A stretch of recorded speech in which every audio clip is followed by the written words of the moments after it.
Hey guys, and welcome back to another YouTube video. In this video we're going through Port Adelaide versus Western Bulldogs in round 17, which Port Adelaide just went off to an absolute, they smashed them in essence, 102 to 54. It wasn't really much of a competition, to be honest with you, and yeah, Port just absolutely smoked them. So before we jump into this video, remember to like and subscribe, turn the notification bell on so you know when I upload, and let's get into this video.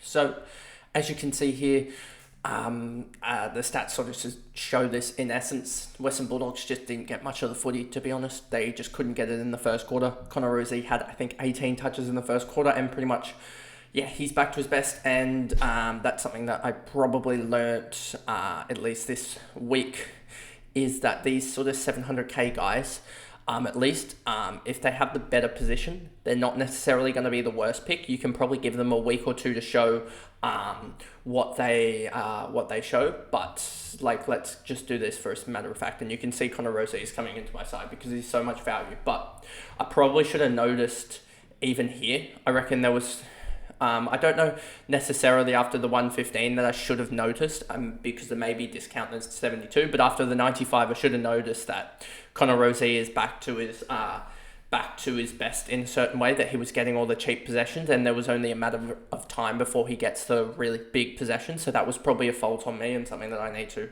readjust there is that when they have the roll and they start to get those sort of cheap possessions, that the hard possessions will come. And yeah, that's what he did, and that's the reason why he scored a 147. And yeah, I just messed that up.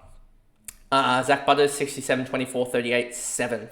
He had an all right first quarter, obviously, with a 67, 24, 38, and then just got subbed out. It was just like, there was no point playing him, so they subbed him out, rested him on a 136. He could have gotten a 160, 170 with the rate he was tracking. He was well ahead of Zach Butters at that of Connor Rosie at that time, as Connor Rosie, I believe, was around this time. Let me actually just check for you guys. Zach Butters got subbed out roughly, where is it, on the bench, 8 minutes and 31 seconds in. 8 minutes and 31 seconds, Connor Rosie came back onto the ground, and at that point Connor Rosie was on 111 and Butters was on 136. So yeah, it just showed that he did come home with the wet sail, Connor Rosie, to a certain degree, especially in the last little bit with 6-12. In red time, he had 14, 18, 21 in red time, and then also a goal just before red time. So yeah, he had a pretty much 30 in the last 11 to 12 minutes, really pumping up his score. But I mean, he was always going to be a big score after that first quarter. Wines 100, he had a huge first quarter as well, just getting a lot of the ball. Georgiades, Evans really good for cash gen as well here, but yeah, the cash gen, it's still really good, but it's just a lot of guys now that I have that are cash gen guys, and they're sort of not ready to be popped yet, which is kind of annoying. Horn Francis, 86, never going to be sort of a fancy relevant player, much like Chad Warner. They're just not getting enough of the ball to do it. He had 20 touches in a really good game from him. 20 touches, 6 free kicks against, 3 goals, 1. Yeah, just not getting enough of the ball. Sweet, Zerk, Thatcher, Mead, Bergman, Burn-Jones, Farrell, Marshall, Alir, Houston, Drew, Boak, Burgoyne. None of these guys really matter. Then we move over to Western Bulldogs. Tim English, 131. I thought he was pretty big in the third quarter. As you see here, just a lot of hit-outs in that. 24 hit-outs for him, but the big thing for him, also on the fact of that he scored 2 goals, was the non-disposal work. A lot of times you just see him back in the hole, taking a mark and intercept possession. And he ended up with 8 marks and 5 tackles, as well as 17 disposals as a ruckman. I don't know what Sweet ended up with. Sweet ended up with 9 touches, 42 hit-outs. So it was sort of like Sweet was doing all the hit-out work, and English was cleaning up every other stat, and every other stat seems to have more weighting, obviously, because hit-outs are only worth a singular point per hit-out. Treloar with his 38 touches, 2 marks, 7 tackles, 1-2-1. He's been one that I've sort of been surprised about how underrated he's been at this year. A couple of 80 scores and a couple of 90 scores, but aside from that, he's been really 100 scores in the 100s, but other than that, he's been 1, 2, 3, 4 110s.